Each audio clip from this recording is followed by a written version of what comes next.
Welcome back to ESCXTRA. My name is Sami, and today I'm joined by one of the Melodi Grand Prix finalists. It's Blåsemafian. Hi, guys. Hi. Great to be here. Good to have you. How are you doing? Very good. Excellent. Excellent. The sun is shining, and we are ready for the finals. Yeah. That's great. First of all, could you introduce yourselves and maybe what instruments are you playing? Of course, my name is Sigurd, and I play the trombone and also the sousaphone, which is the big white tuba that goes around the body. Yes. I play the sax, and my name is Jürgen or George or Jorge in Espanol. My name is Stig, and I play the trumpet. That's great. Together we are Blåsemafian. Yeah. Yes. You qualified to the final from the first semi-final a few weeks ago. How did you feel when your name was announced as the finalist? It felt amazing, and we're really grateful to be sent on. So thank you so much to everybody who voted for us. And it's a bit surreal because we are instrumental artists and we got to play live, which has never happened before, and we're really proud of that. So let's make Eurovision history and march all the way to Rotterdam. That is our next goal. How did NRK react when you asked to play live on the stage? Really good, actually. They know us quite well because we have done a lot of productions together with NRK. And when we asked to play live, they were like, "Okay, you guys, you have to play live. We have to look at the rules." And we saw a chance to open the rules and to push the boundaries of the concept. And we hope to win the Norwegian final to show that it is possible in the Eurovision Song Contest to play live on the instruments.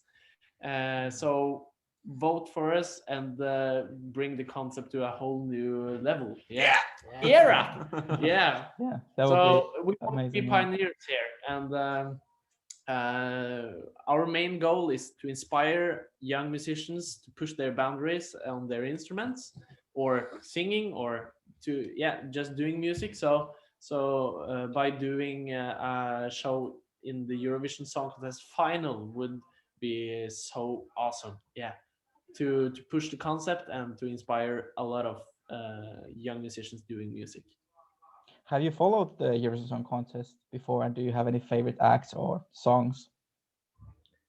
Of course. Of course. It's hard to choose a favorite though, because it's the differences are so enormous.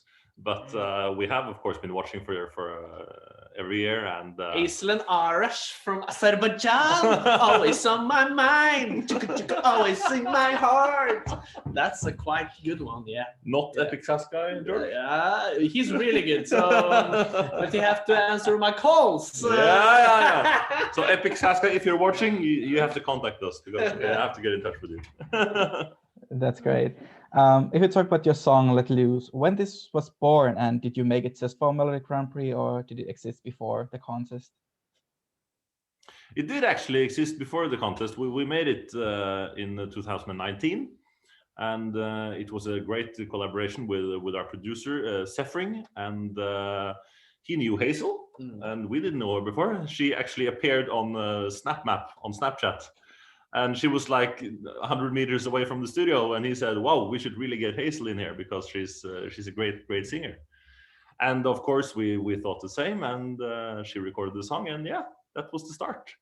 And of course, during our time in NRK, doing many different productions, they asked us, "Do you have a song? Do you have a song? It would be so cool if you were to be a part of the Melodi Grand Prix." And we sent them Let Loose, and they liked it. And we're really glad they did. Of course, this year Melodi Grand Prix is a bit different from previous years. There's no audience, and maybe the performance is also a bit different. How did this performance come through? It was quite different from, as I said, from previous years. There's lots of different elements, like the camera work. We never see that before in Melodi Grand Prix, at least. No, we had the crazy idea to like make a music video feeling about the act, and everything that you see is happening on the same stage as everyone else. So the room that Hazel is in is like three walls that moves around, and one of the walls flips around and then disappears. And the furnitures are all like carried away. So the whole NRK is a lot of people doing this live show. So it's really complicated thing with the animation of us morphing and Stig and Hazel laying down playing. And so yeah, it's so cool to think creativity and do something new on the stage, and not think it as a concert stage, but think it as a music video stage. Yeah. And of course, we miss the audience because we love playing for an audience, but we give it 100% no matter what. So yeah, we hope to continue to do so in the final. Yeah.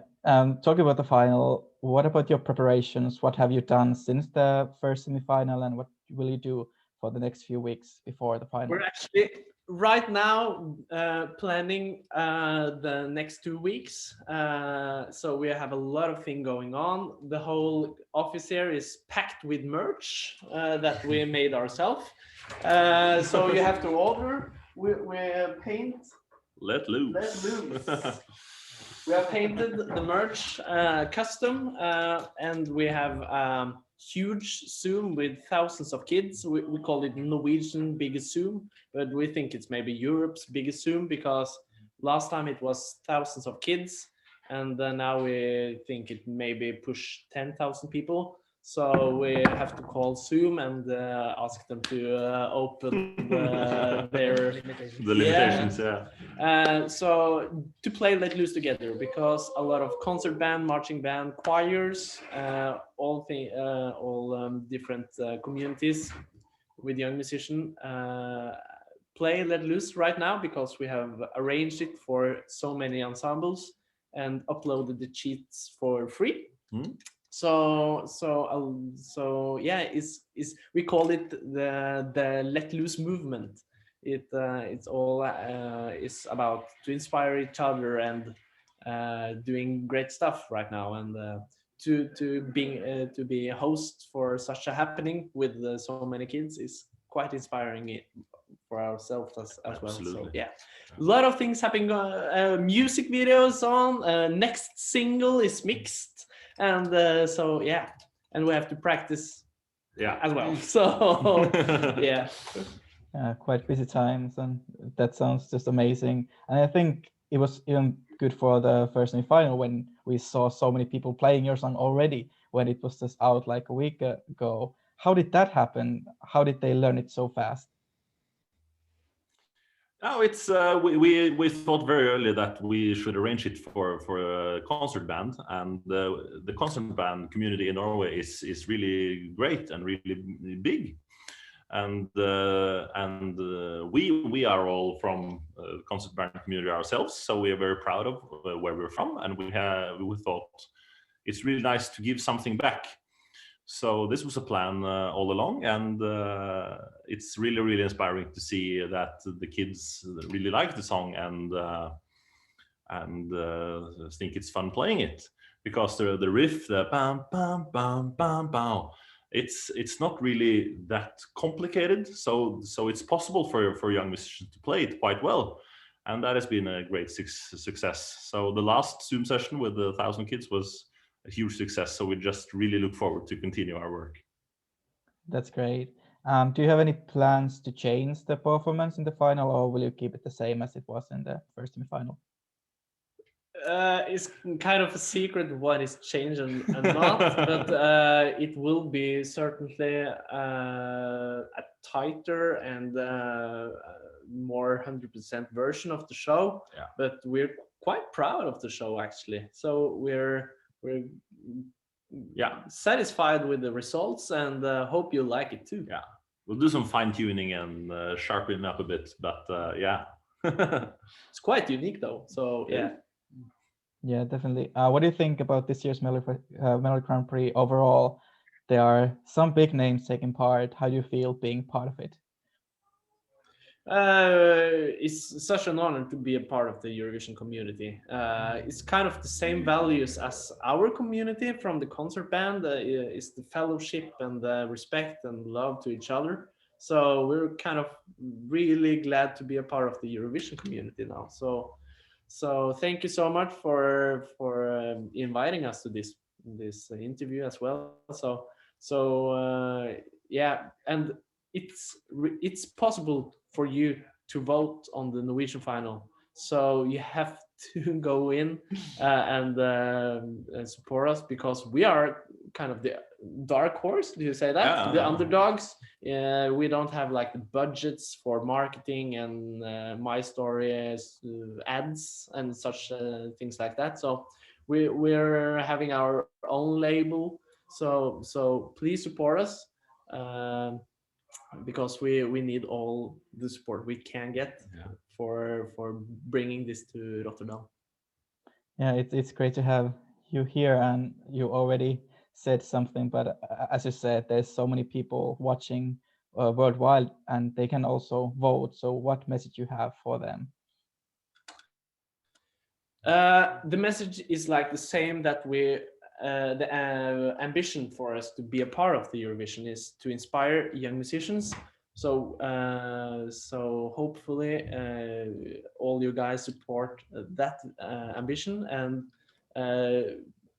vote for us, because we can push the boundaries of what the concept Eurovision represents, and maybe we could be pioneers and open up for other instrumental artists in other countries later on to be a part of the Eurovision. That would be so awesome. Sick. Yeah, that would be sick. So yeah, it's really really inspiring and cool to see what happens if we win the Norwegian final, because it can be really cool to see what's the future of the Eurovision Song Contest.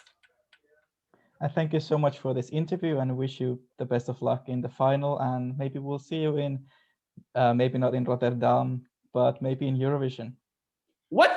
What? Well, we don't know what's happening with the contest, so I don't know if I can be there, but hopefully we'll see you at Eurovision. Yes. And thank you for having us. It was a pleasure. Thank you. Thank Bye-bye. you so much. Bye-bye. Bye.